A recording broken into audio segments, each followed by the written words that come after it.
The Bishop Dunn community is continuously evolving, and we use Flickr to store our pictures and memories. Hello, ladies and gentlemen. My name is Griffin, and welcome back to another BDMS how-to video. I'm joined by Eric and Michael. Hello. Hello.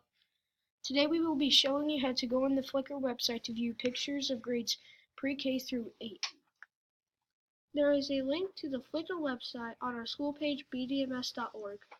When you visit the school page, you scroll down about halfway and you will see a bolded icon with a link to Flickr. Then just click on it. When you click the link, you will be overwhelmed with all the pictures and memories. Wow, boys, look at that. We have our championship weekend photos up, Ash Wednesday ceremony, and Black History Month.